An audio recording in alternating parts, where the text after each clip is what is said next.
Welcome to The Spotlight, the podcast where veterans and military spouses connect and share how their military experience has transformed their lives and their businesses.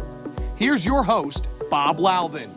Hey, this is your host, Bob Louthen, founder of the VeteranCrowd Network, the network that brings veterans and veteran-led businesses together with each other and the resources they need to prosper.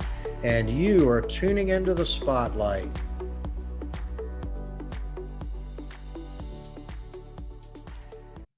Hey, welcome everybody. My guest today, Marjorie K. Eastman. She is a candidate for the United States Senate in the great state of North Carolina. Marjorie is a U.S. Army veteran, a Mustang. I want to talk about that a little bit.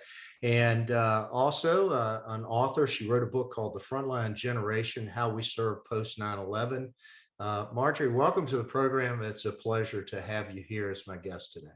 No, thanks for having me. I'm excited to talk with you. So, you're running for Congress as a Republican. You're up in the primary coming up this later this spring, I guess. That's right. It's already there. It's already there. Tell us a little bit about what led you to choose this path. Well, for me, I even wrote an op-ed about it that you can read in Defense One, but it was the fall of Afghanistan in August that pushed me over. If you rewind 20 years ago, I made the biggest decision in my life at that point when I decided to join the military after 9/11. I joined after 9/11 because of 9/11, because I asked myself, what can I do? Because no one does this to my country. And you fast forward to the crises that we're surrounded with, and that fall of Afghanistan was just that tipping point for me of, again, saying, what can I do? Because no one does this to my country. It was just mortifying to see what happened. And we could talk through the details of all of that, but the bottom line is it came down to failed leadership. We have politicians, career politicians, making decisions not on our best interests as a nation or our national security interests, or actually the conditions on the ground. They're making decisions based off of polling and popular opinion, and that's not leadership. So I just got to a point where I looked at the others that were running and I thought, wait a second. There are no veterans, number one.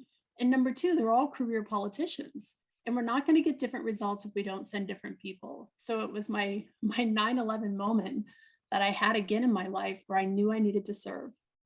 You have just opened up a whole can of worms for me. It has set up a whole line of questioning. You and I talked a little bit about Veterans for Political Innovation before we got started. And, there is a lot of dysfunction. There tends to be more party loyalty than country loyalty. And you and I sort of took that oath, right, to defend the Constitution. How much of this kind of stuff is weighing in your thinking? No, it's all of my thinking. I mean, our oath is a promise. It's a promise for action and for each other. That's what we did when we enlisted, when we joined the military. And that oath is what you do when you become a representative and here in our country. When I become a U.S. Senator, I'm going to make that promise again. And so that's the idea of, after World War II, it was around 70% of Congress was made up of veterans. And you see a direct correlation to today. What are we at, 17, 18% that are veterans in Congress? And it looks like this. I mean, the decline in veterans is the spike in, the vitriol, the divisiveness, not getting the job done. They're not even passing budgets. That's their job. And it comes down to just work together and figure it out. Like you and I know as service members, we never went to our boss, our commander, and said, all right, I finished 50% of the job, I'm going home. That's not how we roll. I mean, as service members, we're mission focused and we work together and we finish the mission. And so we need more of that in Congress. And that's what I want to bring. And that's what I believe we need in the U.S. Senate. Let's talk, we'll talk a little bit about the primary challenge. I mean, what has been the process for you to go from, August to today and the process you've had to go through to just get yourself in line to be on the primary ballot here in the spring? And when will that primary be hosted? That's right. So May 17th. Okay. So if you are listening from North Carolina, May 17th, a lot of people just think they vote in the general election. Well, that's the problem. We need to show up in the primary because if you don't want to plug your nose and pick the lesser of two evils in the general election, then you need to go pick a great candidate in the primary. Is So there an May opening 17th, for this slot, an incumbent retiring, or that's what's right. happening? That's Okay. right. So Senator Richard Burr, this is his seat. He's not running again. Was he a And so Republican? he is. And would North Carolina be more or less considered a red leaning state with regards to the Senate? Well, that depends on who you want to ask. A lot of people say we're red-ish, we're purple, Right. and so what I've seen is I've traveled across North Carolina now. I mean, North Carolina, we're amazing. That's what we are, and so many people get trapped on this label of Democrat, Republican. Are you registered unaffiliated? We have to remember our identity. Our identity is that we're Americans. It's the United States of America. And we need to be focused on sending the right people so we get the job done. But it raises the importance of the primary, where a very small percentage of people actually vote, but can have an enormous impact on the outcome because you're choosing, who that Republican or who that Democrat is that'll be serving. And so it's absolutely critical to sort of get out the vote, right? That's right. In the primary is when you can find someone that has a values match and stands on principles and where you believe, you want someone as a decision maker. And that's what we need to be assessing and looking deeply at. And that's very much the case in my own state right now in North Carolina. Like I said, I'm running against career politicians. You can look back and see their voting record. You can see their, how they got to where they are. And you can look back and see my life record. And so there's very much the sense of we need to send people who see it as a tour of duty. And I am passionate about term limits. I think George Washington set the bar at the very beginning as a veteran, as our first president. He said 2 terms and I'm out. And I think the founders, there's one thing I wish they would have written in to, some of the structural aspects of the system in place, because people are going there now and they're putting a tent up, and that's the problem, because all of that long term, people staying in there, it's not healthy for our government. It's not good. I mean, it's all so much part of the problem right now. Couple of specific questions about primaries in North Carolina, and I'm sorry to kind of go down this particular rabbit hole, but Let's go. are the primaries in North Carolina open or are they closed? Meaning anybody can vote, or do you have to be a registered Republican or Democrat in North Carolina? So this is the most important thing that you need to know. So in North Carolina, if you're registered unaffiliated, so unaffiliated, when you look at our registered electorate, 30-ish% are registered Democrats, 30-ish are registered Republican. 30 are registered unaffiliated. So if you're registered Republican, you can vote in the Republican primary. Democrats vote in the Democrat primary. But unaffiliated get to choose which primary they get to vote in. And we know historically the unaffiliated are center right. And so, by the data, that's my open invitation to the unaffiliated. I want you to come in and be part of our team, and because I believe we all have a values match. What percentage of North Carolinians do you expect will vote in the primary versus vote in the general election? Oh, I have to pull up my data book. Say it's 10%. It'll be a small number, right? It's going to be a small number. Right? And then in North Carolina, it's the highest number of votes in the primary wins. So you could win with a plurality if there are 3 of you running, correct? Right. That's 30% plus 1. I mean, so we have it's the system design itself allows for success in all of this. And that was all part of the assessment. When we put together the team, we did the data dive, the exploratory. Is this a win path? I'm not going to do this just to do this. I'm a soldier. I don't fight wars to fight them. I fight them to win, right? That's who we are. And so I want to win, and we have to win because we know it's at stake. So the data shows a path that we absolutely can. And it gets down to all those factors that are in place. We're going to have some guests on later this spring from different parts of the Veterans for Political Innovation, and so I appreciate you kind of commenting on that. Honor, duty, service. At the Veteran Crowd Network, we're focused on our next mission, bringing veterans, veteran-operated businesses, and veteran service organizations together with each other and the resources they need to prosper. That's why we are launching the Veteran Crowd Rewards Program, exclusively for our individual and corporate members. Now you can save on travel, restaurants, goods, and services from brands you trust online and at over 900,000 locations nationwide. Find out more today at VeteranCrowdNetwork.com. If you are a veteran-operated business, or a VSO, consider the connections, the network, the benefits, the engagement, and success of working with other veterans again. The Veteran Crowd Network, you paid a lot of dues to join this club.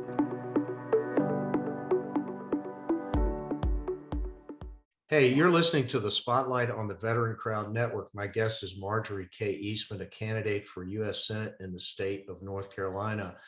Marjorie, I want to now shift gears a little bit and talk about the book that you wrote. First question is, when did you decide you were an author? I always sort of wonder that question. What motivated you to write the book, The Frontline Generation, How We Served Post 9/11? And so tell us a little bit of that story. Then I want to explore some of the details in the book itself. Well, I fondly refer to myself as an accidental author. I did not plan to write a book. And actually, I started writing short stories down when I was in my second year of business school at Vanderbilt. And my husband was still active duty and deploying with special operations. So he'd be home 30 days, gone 30 days. He was always, on a very busy schedule at that time. I do want to tease the audience a little bit, because your husband was a Ranger, but he retired from the 160th Special Operations Aviation Regiment. So he was an operator. Okay, we'll leave it at that. He's a very cool guy. Yes, he's I amazing. bet. Very amazing. And he's the most humble, like so many of the quiet professionals. He's just We'll give a amazing. shout out. We'll give a shout out and a Bravo Zulu to Charles. But back to the book. Sorry. Yes. To interrupt you. So my stories that I started to write, I started writing these short stories because of a crucible that my husband and I, we were both going through at the time. Our little boy at the age of 6 months old was diagnosed with infant cancer, and he had his tumor removed. We were on a holding pattern, so to speak, for about a year, just holding our breath that the cancer didn't come back. And fast forward today, our little boy is healthy and he's cancer free. But talk about what you go through when a close loved one has a cancer diagnosis, and it's a special kind of hell. And, for the part, that part of my life, I needed to help myself, remind myself that I was strong, that I would survive no matter what happened. Because our little boy, Hank, we knew that with neuroblastomas, the mortality rate could be upwards of 70%. So it was terrifying. And, I was writing those stories down of my time in the military to remind myself I was strong, and I needed to write them for Hank, because they were going to shape the man he became, because he was going to be a man. I was, convincing myself he was going to read about Mac and Schmitty and Vasquez and about leadership and character and resilience. And I just wanted this all to be there for him when he was old enough one day. And Mac and Schmitty and Vasquez, are these people that you served with? Can you share one little story, one little vignette? Oh my goodness, I'd love that. So, Sergeant Mac was just amazing supply sergeant. Schmitty and Vasquez, a couple of those guys, I was on a convoy mission with them. We were delivering an MRAP to one of our collection teams at a forward operations base. And we had a very memorable night, so to speak, when the convoy we were in, after we delivered the MRAP, we were hitchhiking back on Route Nevada. And one of the trucks broke down, and we were on the area, what we called the switchbacks, where it's a road, but the mountains shoot up and they shoot straight down. So it's really hard to recover. But somehow we figured out how to drag that truck off that side of the mountain without the QRF that night, because they were already rerouted on another mission. But it was just that sense of, how we all came together to figure something out. You're wearing the same clothes, the same sweat that you've had on for 5 days, and you're on mission.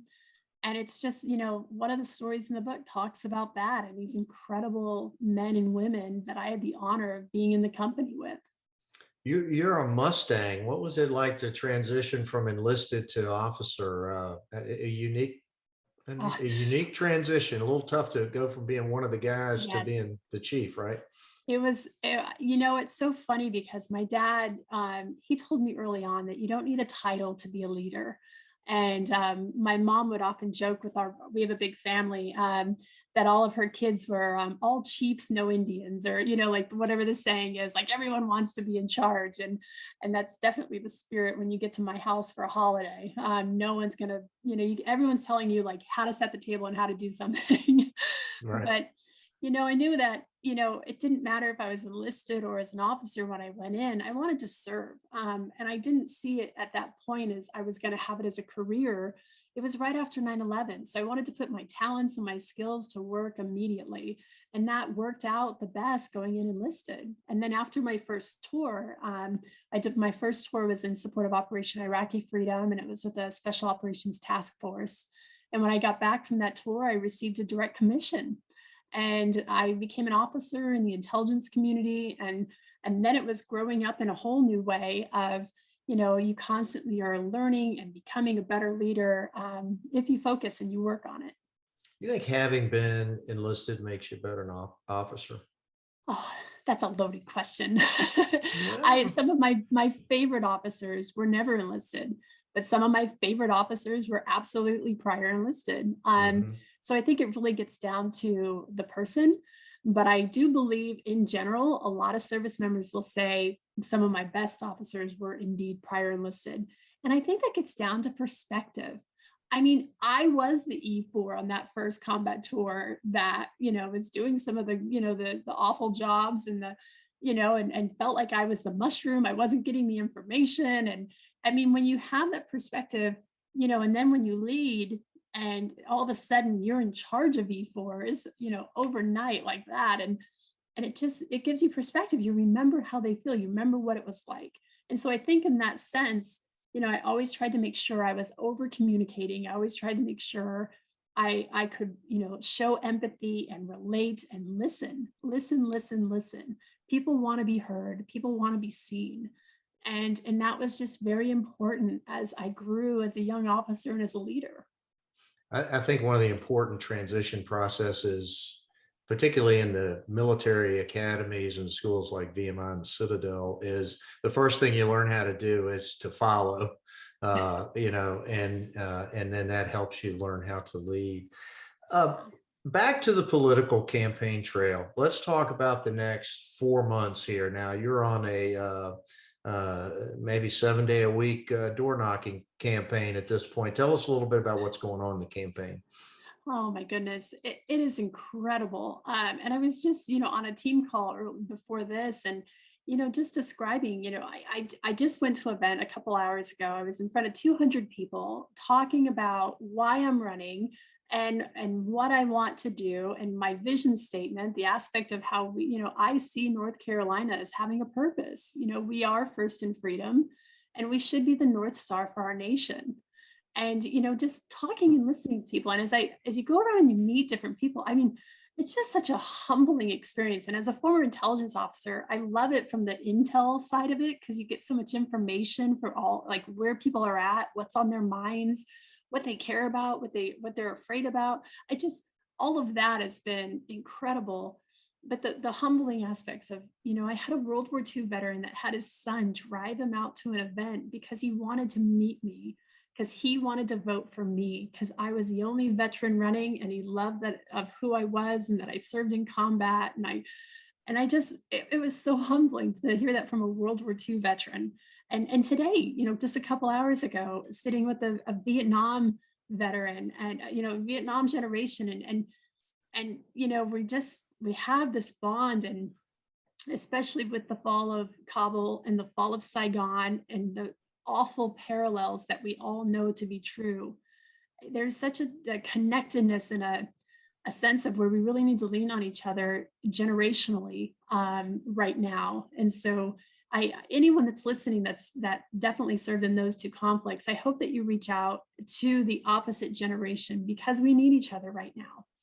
I think that all of us have an enormous amount of respect for the post 9/11 veterans, because I know you guys have carried a burden in excess of what I experienced in my time, and I just have the utmost respect for you guys. The level of deployments, all of that stuff is just commands One of the my utmost corporals respect.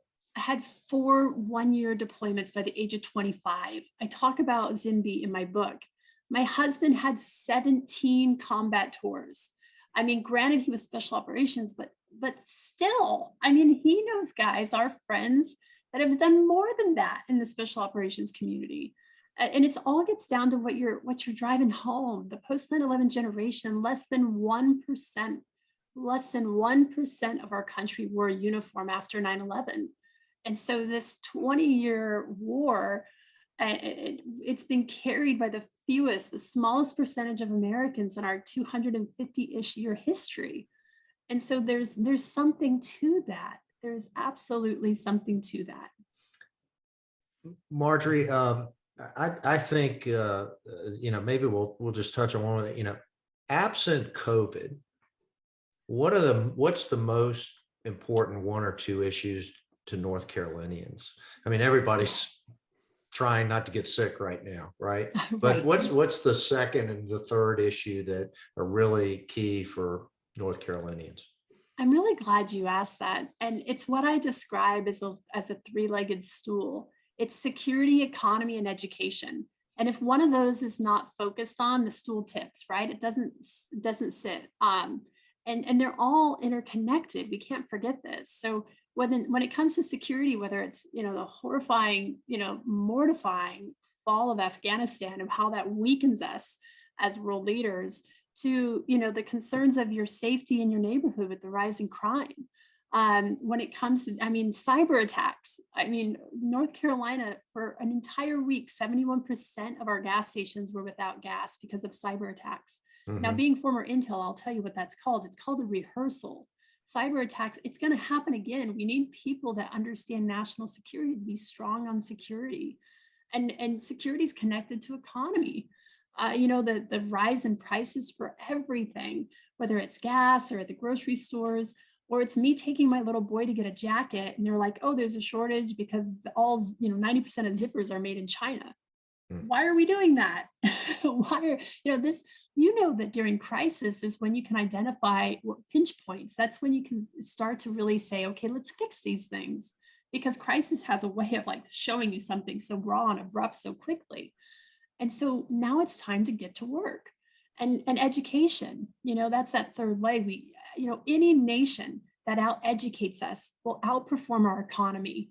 So we need to always remember that, besides the fact it's a moral imperative, these are our children. The future belongs to them, and we need to set them up and make sure they have the best opportunities. And so we shouldn't be striving to be 22, 23, 24 in science or math. We are number one. We need to strive to be number one again. We're going to put links to your website and all your social media accounts, but how do people get in touch with you? Yeah, MarjorieKEastman.com. That's my main website. We're also on Twitter, Facebook, Instagram. I'm on LinkedIn. I would just love for you to connect with me because I want to hear, especially here in North Carolina, I want to hear from you, because that's how you lead well, is when you listen. Well, there you have it, folks. We're out of time. My guest has been Marjorie K. Eastman, a candidate for the U.S. Senate in the state of North Carolina. Marjorie, thank you for stepping into the spotlight and sharing your story with us today. I wish we had more time. Will you come back later, after you win the primary, maybe, and I get you back? Absolutely. I'll be here. You've been listening to the Spotlight on the Veteran Crowd Network. Our guest again has been Marjorie K. Eastman. You can find links to all of her social media and her website on the landing page for this event. Again, you've been listening to the Spotlight on the Veteran Crowd Network. Marjorie, I'm going to throw out a big bravo Zulu to you, and tell your husband, Charles, I said the same for him. Thanks so much, folks, and that's a wrap.